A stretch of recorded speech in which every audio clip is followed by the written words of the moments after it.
오늘은 바울의 메시지로 예수님을 만난 사람들에 대한 시리즈 설교를 마무리하고자 하는데요. 설교 제목은 방향을 바꾼 인생이다, 이렇게 잡았습니다. 오늘 본문의 내용은 저와 여러분이 잘 아는 본문 중에 하나이기도 하는데요. 좀 더 구체적으로 살피면 두 내용으로 살필 수 있겠습니다. 바울이 지금 어느 상황 가운데 있는데 자기가 사실은 이런 사람이었다는 것입니다. 그런데 이제는 이렇게 살아가겠다라고 하는 이야기가 오늘 본문에 담겨져 있는 것입니다. 그럼 지금 바울은 어떤 상황 가운데 있는가? 특별히 오늘 저희들이 읽고 있는 이 빌립보서를 신학자들은 옥중서신이라고 합니다. 옥중서신이니까 바울이 감옥에 갇혀 있었다라고 하는 것이겠죠. 감옥에 갇혀 있다라는 것을 어떻게 조금 더 저와 여러분에게 적용하고 확대할 수 있겠습니까? 감옥이라고 하는 게 무엇입니까? 수갑이 채워져 있든 발이 묶여져 있든 아니면 공간의 제한을 당하고 있든지 간에 그것은 매우 힘이 들고 어려운 상황임을 알 수 있습니다. 만약에 저와 여러분이 질병에 걸렸다면 질병의 감옥에 갇혀 있는 것이나 마찬가지일 것입니다. 질병에 걸리지 않았다면 더 자유롭게 움직일 수 있었던 우리들이 그 질병의 체인에 감겨서 더 이상 자유롭게 움직이지 못하는 한계를 경험하고 있는 것과 마찬가지겠죠.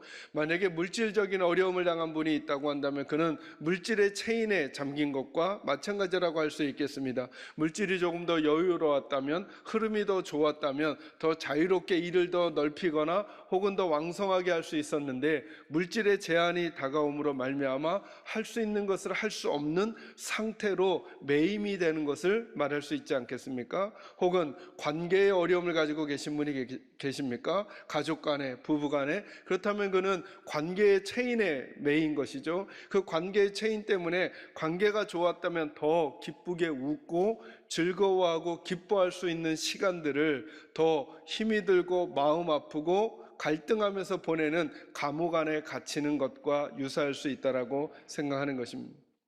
특히나 코로나라고 하는 위기 가운데 있는 한국의 교회들과 혹은 한국 사회 혹은 세계는 어찌 보면 체인에 감겨져 있는 것이라고 할 수 있겠습니다. 만약에 그것만 아니었다면 좀 더 자유롭게 자기의 운신의 폭을 넓히고 혹은 국가적인 경제적인 사회적인 일들을 도모해 갈 수 있었음에도 불구하고 이제 그것 때문에 한계에 갇혀 할 수 없는 상황들을 저와 여러분이 살아가고 있다고 한다면 오늘 빌립보서를 기록하고 있는 바울의 상황과 저희들은 동일한 상황은 아닐지는 몰라도 매우 유사하고 그리고 서로 연결 가능한 지점이 있다 보여지는 것입니다. 바울은 어떤 사람이었냐면 그냥 만약에 감옥 안에 갇히지 않았다면, 이 상황이 오지 않았다면 다른 사람보다 더 당당하고 다른 사람보다 더 높은 위치에서 다른 사람들보다 더 힘있게 살아갈 수 있었던 사람이었다는 것입니다. 그런 그가 이제 감옥 안에 갇혀 있는 것입니다. 그는 그렇게 자신만만한 삶을 살아갈 수 있었던 사람인데 지금 감옥 안에 갇히게 되었습니다. 그러면 어떤 태도로 그 감옥 안에 시간을 보내며, 심지어 이 빌립보서는 본인은 감옥에 갇혀 있으면서도 감옥 바깥에 있는 사람, 본인은 질병의 체인에 감겨져 있으면서도 질병에 걸리지 않은 사람, 본인은 물질의 체인에 잠겨 있어서 제대로 할 수 있는 게 별로 없음에도 불구하고 그 체인이 없는 다른 사람을 도리어 격려하고 권면하고 그들의 시선을 주님께로 돌리도록 하는 게 빌립보서입니다. 더 진행하기 전에 이런 질문이 우리에게 가능할 수 있겠죠? 과연 그것이 가능하겠는가? 있는 사람이 없는 사람을 위로하고 권면하고 격려하는 것이고, 자유로운 사람이 속박당한 자를 격려하고 위로하고 권면하는 것이 자연스러운 흐름인데 오늘 빌립보서는 그 흐름이 거꾸로 가고 있단 말이에요. 체인 속에 갇힌 자가 도리어 자유하게 보이는 사람들을 권면하고 위로하고 격려합니다. 그러면 저와 여러분이 자연스럽게 물어야 될 물음이 있는 거죠. 도대체 그 힘이 어디서 왔느냐는 말이죠. 잠시 잠깐 다른 사람에게 괜찮은 사람처럼 보이기 위한 아주 얄팍한 체인이라면 그냥 없는 척하고 내가 얼마나 좋은 사람인지를 드러내려는 위선적인 행동으로 선택해 갈 수도 있겠습니다. 그런데 지금 바울이 당하고 있는 체인은 그 정도가 아니라 그의 생명과 존재가 없어질지도 모르는 상황 가운데서 지금 이런 이야기를 하고 있다는 것입니다. 도대체 무엇이 그에게 이런 힘을 주었느냐라고 하는 것이죠. 저는 그 힌트와 이유, 근거와 명분을 그가 만난 예수님에게서 찾고자 하는 것입니다. 바울은 사도행전 9장에서 예수를 만났습니다. 그에게 찾아온 예수를 만난 순간부터 그는 그 이전의 삶과 그 이후의 삶이 달라졌습니다. 그리고 그 예수가 그에게 전해준 삶의 방향과 태도가 무엇인지를 오늘 본문에 잘 요약해주고 있어서 동일하게 개인적으로, 가정적으로, 그리고 공동체적으로, 그리고 국가와 전 세계적으로 일종의 체인 가운데 살아가고 있는 이 시대에 우리 하나님의 백성들이 어떤 마음을 회복해 가야 할지를 오늘 이 말씀을 통해 한 3가지 정도로 정돈해 드리고자 합니다. 그 첫 번째, 예수님을 만나면 목적이 바뀌게 됩니다. 목적이. 표대를 향하여 부름의 상을 받기 위하여, 주님을 위하여, 이 표현은 하나로 요약하면 이거죠. 그의 목적이 바뀌었다는 것입니다. 목적이. 이걸 조금 더 우리식 표현으로 바꾸니까 제게는 이렇게 들려요. 받고 싶은 게 달라졌다는 거예요. 받고 싶은 게. 받고 싶은 게 달라진 거예요. 어찌 보면 그가 자랑할 수 있는 육체적인 어떤 것들을 통해 그동안 받고 있었던 게 있었어요. 다른 사람들의 시선, 존경, 혹은 다른 사람들보다 더 좋은 위치, 지위, 평안함, 권력, 힘 등등이겠죠. 우리들은 무엇을 받고 싶으신가요? 우리들은 사업을 경영하면서 혹은 가정을 이끌어가면서 무엇을 받고 싶은가요? 돈을 조금 더 많이 받는 것, 목회를 하는 저로서는 더 큰 교회가 되는 것, 혹은 세상을 살면서 더 높은 지위에 올라가는 것, 이런 것들을 받고 싶은 마음들이 우리들에게 있겠죠. 그런데 감옥 안에서 바울은 자신을 돌아보면서 나는 무엇을 받으며 인생을 살고 싶은가를 점검하고 있는 거예요. 그래서 그는 확실히 정한 거예요. 나는 받고 싶은 게 이제 변했다는 거예요.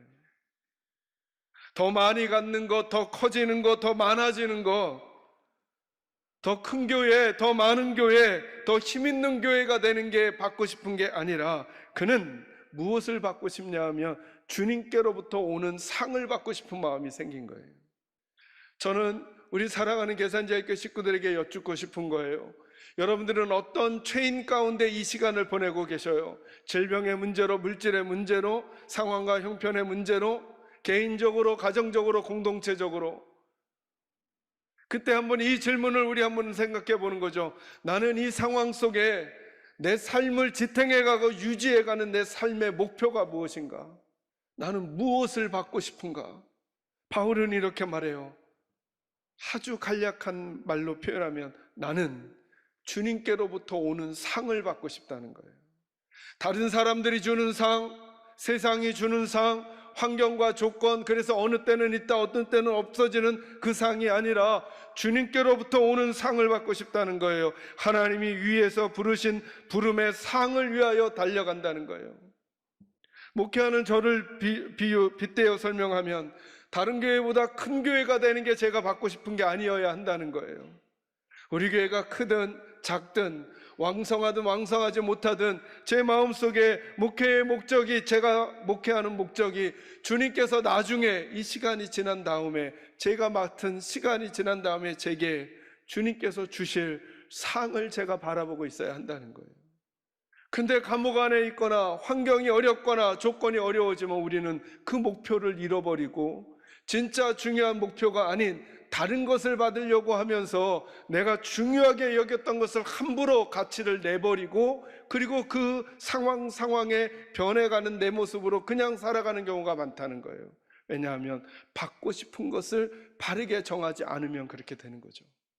여러분은 무엇을 받고 싶으십니까? 바울은 감옥 안에 갇혀 있으면서도 주님께로부터 오는 상을 받고 싶었습니다. 맞아요. 이것만 해도 논란을 많이 할 수 있고 또 한편의 설교를 해야 할지도 몰라요. 그렇다면 주님께로부터 오는 상은 무엇인가? 여러분, 그것이 무엇이든지 간에 저와 여러분이 하나님께로부터 우리에게 오는 상이 있다는 사실을 명확히 알고 나는 내가 오늘 이것을 선택하고 이런 태도를 견지해가는 이유가 주님이 내게 주시는 상을 받기 위함인가는 점검해 볼 수 있다는 거예요. 나는 요즘 주님의 상을 바라보고 있는가? 아니면 주님의 상이 아닌 다른 것에 마음이 더 많이 빼앗겨 있는가? 점검하는 기회가 꼭 있기를 바라고, 저는 우리 사랑하는 계산제일교회는 교회 공동체로서 그리고 우리 각각 개인으로서 우리에게 주어진 환경과 조건을 살아가면서 끝내 우리에게 다가오시는, 우리에게 허락해 주시는 주님의 상을 받게 되는 복이 있기를 주의 이름으로 축원합니다. 두 번째 말씀은 13절입니다. 같이 한번 읽어볼까요? 13절 읽습니다. 시작. 형제들아, 나는 아직 내가 잡은 줄로 여기지 아니하고 오직 한 일, 즉 뒤에 있는 것은 잊어버리고 앞에 있는 것을 잡으려고. 아멘. 두 번째, 주님을 만나면 어떻게 되는가? 시선이 바뀐다는 것입니다. 여기 13절은 두 가지 얘기가 요약되어 있습니다. 하나는 뒤에 것은 잊어버리고 그리고 앞에 있는 것을 잡으려고 한다, 이렇게 두 가지가 담겨져 있습니다. 여러분, 감옥에 갇히게 됐을 때, 좋은 형편에 있다가 나쁜 형편의 감옥에 갇히게 됐을 때, 내 삶의 체인이 둘러감기게 됐을 때 저와 여러분이 제일 빠지기 쉬운 함정이 뭐냐 하면 뒤의 것에 얽매이는 것입니다. 아마도 바울도 그런 것을 경험해 본 것이 아닌가 싶은 마음이 들어요. 왜냐하면 13절에 내가 잡은 줄로 여기지 아니하고 오직 한 일, 즉 뒤에 있는 것은 잊어버리겠다라고 그가 결단하고 있는 거죠. 근데 여러분, 잠시만 머물러 생각해 보시기 바랍니다. 막 분주하게 살잖아요. 그러면 지나간 일을 되새길 기회가 별로 없어요. 되새길 기회가.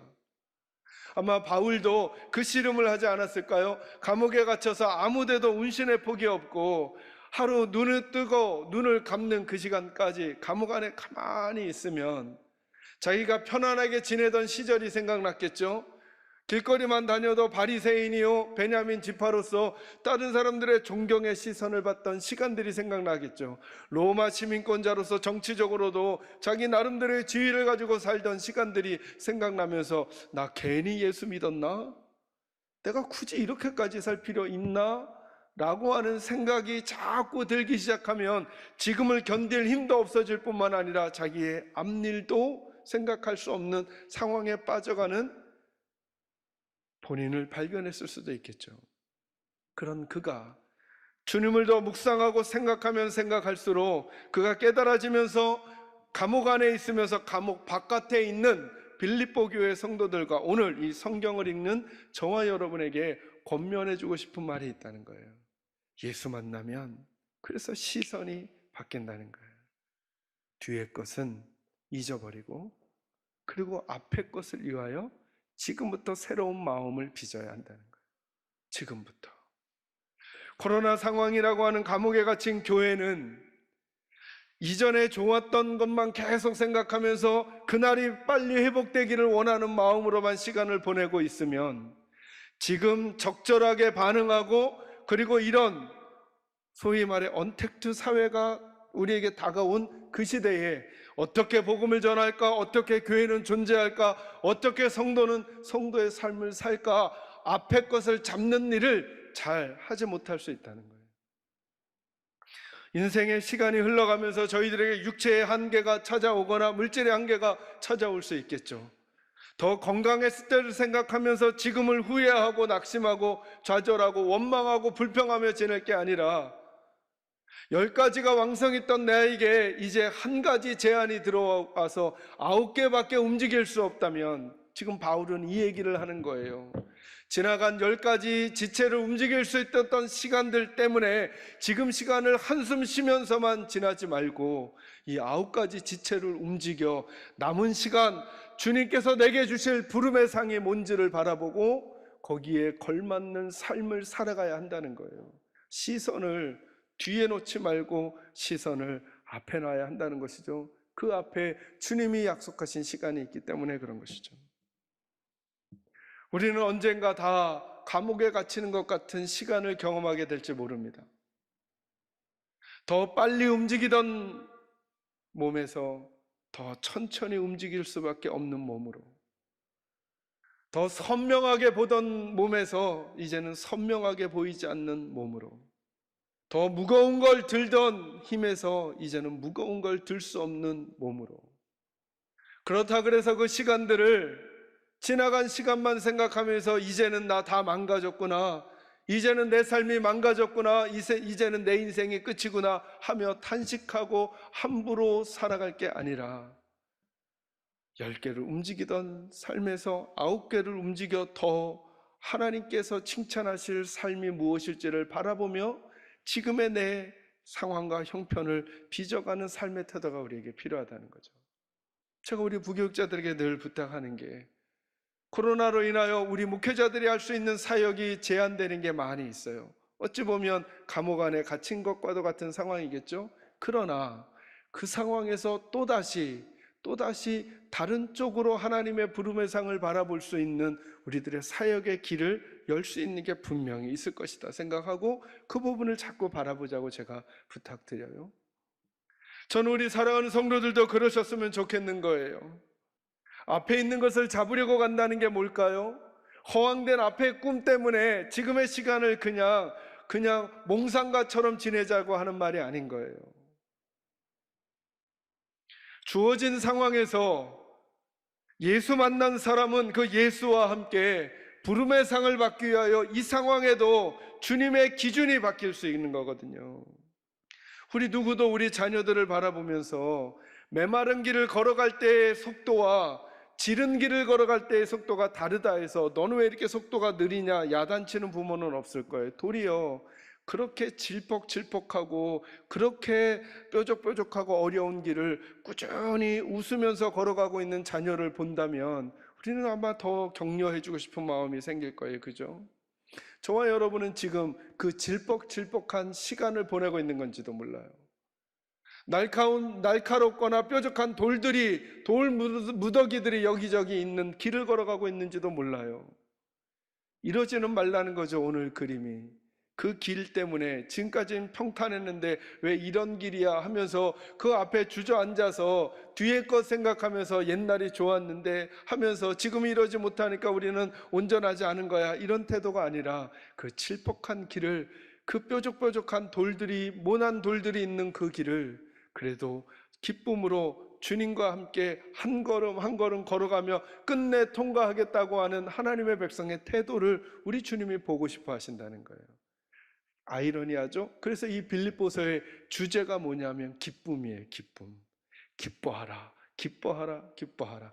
여러분 너무 역설이잖아요. 감옥 안에 갇힌 자가 자꾸 바깥의 분들에게 기뻐하라는 거예요. 절대 기쁨을 놓치지 말라는 거예요. 저도 우리 식구들에게 동일하게 그 말씀을 전해드리고 싶습니다. 그리고 저에게도 이 말을 전해주는 것입니다.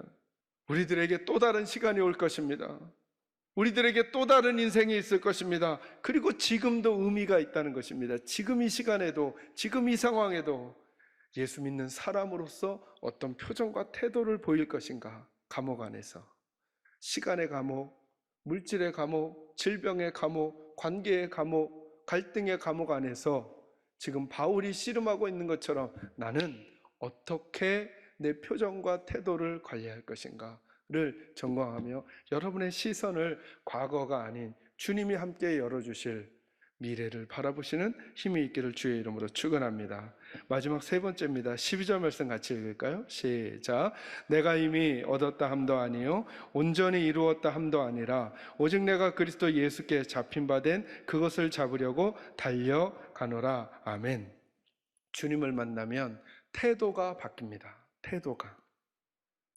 12절 얘기는 이런 얘기죠. 이미 얻었다 함도 아니요 이미 이루었다 함도 아니라 이렇게 말합니다. 그러니까 이미 바울은 이 글 속에 담겨져 있는 게 뭐냐면 어느 정도는 얻었고 어느 정도는 이룬 사람이라는 거예요. 그 비슷한 표현을 15절에서도 하죠. 그러므로 누구든지 우리 온전히 이룬 자들은 이렇게 표현하면서 이미 이룬 것처럼 성숙한 것처럼 말해요. 그런데 그는 이런 태도를 갖겠다는 거예요. 이미 얻었지만 얻지 않은 것 같은 태도를 갖겠다는 거예요. 이미 가졌지만 갖지 않은 태도를 갖겠다는 거예요. 이게 무슨 뜻이죠, 여러분? 나는 항상 내가 어떤 위치에 있든지 긴장의 상태를 유지하겠다는 거예요. 이게 그리스도인의 삶의 태도라는 거예요. 내가 높아졌다 그래서 이제 높아졌구나 라고 끈을 풀지 않는다는 거예요. 난 아직 높아진 게 아니라는 거예요. 내가 낮아졌잖아요. 낮아지니까 나 이제 망했구나 라고 낙심의 끈을 다 풀지 않는다는 거예요. 긴장의 끈을 놓지 않겠다는 거예요. 이 말은 조금 더 설명하면 높아도 낮음을 생각하겠다는 거예요. 나 높아지고 있지만 아니야, 난 아직 낮은 사람이야 라고 하는 태도를 견지하겠다는 거예요. 거꾸로 낮아져도 높아짐을 생각하겠다는 거예요. 나 지금 낮아지고 있다고 하지만 아니야, 주님은 나를 올리실 거야. 그러니까 내가 가지고 있는 삶의 태도를 항상 긴장을 유지하겠다는 거예요. 언젠가 어느 축구 감독이 그런 얘기 했잖아요. 아직도 나는 배가 고프다. 그게 무슨 뜻이에요? 충분히 이길 만큼 이겼다는 거예요. 그죠? 그런데 아직도 더 이기고 싶다는 거죠. 그러면 축구와의 끈을 풀 수 있어요, 없어요? 못 풀죠. 더 조매고 더 걸어갈 시간을 걸어가는 거. 마치 이전 게임에 이기지 않은 사람처럼 다음 게임을 임하는 거죠. 마치 아직도 갈 길이 있는 사람처럼 지금의 시간을 걸어간다는 것입니다. 감사하면서 이전에 이긴 그 게임을 감사하면서 이제 다가올 게임을 이건 저도 괜찮아 라고 하면서 함부로 경기를 벌이는 게 아니라 마치 이전에 한 게임도 이기지 못한 것 같은 마음으로 그 다음 게임을 대하겠다는 거 아니겠습니까? 그게 우리들이라는 거예요. 우리들. 이 문제만 다 되면 우리 가정은, 이 문제만 해결되면 우리 자녀는, 이 문제만 통과하면 우리 교회는 다 됐어, 이런 표현은 할 수 없다는 거예요. 지금까지 인도해 오신 하나님께 감사하면서 마치 이제 막 교회를 창립하고 교회를 개척하고 시작하는 것 같은 마음으로 온 성도와 교우들이 그리고 함께 하나님의 은혜를 간구하면서, 하나님이 지금까지도 은혜를 부어주셨지만 이것으로 만족하고 이 다음부터는 이제 우리 힘으로 해도 된다고 하는 게 아니라 마치 지금 하나님의 은혜 없으면 하나도 할 수 없다라고 하는 어린아이와 같은 마음으로 또 다음 시간에 하나님의 은혜를 갈망하는 긴장의 끈을 놓지 말아야 한다는 것입니다. 우리 언제 이 긴장의 끈을 놓을까요? 천국에 가서. 그날까지 우리들은 조금 힘이 들고 어려운 시간들을 살아가는 때가 지금이 아니면 또 다른 시간에, 또 다른 시간이 아니면 그 다음 시간에 올지도 모르겠어요. 지금 아무리 평안하다고 해서 이미 다 된 것처럼 함부로 내 삶을 평가하거나 자랑하거나 높아지거나 하지 말고 마치 아무것도 이루지 못한 사람처럼 주님의 은혜 갈급히 여기면서 한 걸음 한 걸음 걸어가고, 남들보다 더 뒤처진 거 있는 상황, 지금 바울처럼 감옥에 갇힌 그 자리에 있는 것 같더라도 이랬으니 나는 실패한 인생이야, 이 일이 내 인생 가운데 왔으니, 이 일이 내 가정 가운데 찾아왔으니 우리는 망가진 가정이야 라고 함부로 규정하지 말고 거기서 다시 싸매시고 회복시키시고 혹은 새로운 길을 여실 주님을 바라보면서 긴장의 끈, 그래 나는 하나님의 백성이야, 어디에 있든지 그 긴장의 끈 함부로 풀어내지 말고 잘 동여매고 한 걸음 한 걸음 주님과 함께 걸어가면서 바른 목적을 유지하고 바른 시선을 유지하고 바른 태도를 유지하면서 끝내 이들은 내 사람이야 라고 말씀하시는 주님의 격려와 위로를 받으며 여러분의 삶의 시간을 살아가는 은혜가 꼭 있어지기를 주님의 이름으로 축원합니다. 기도하겠습니다.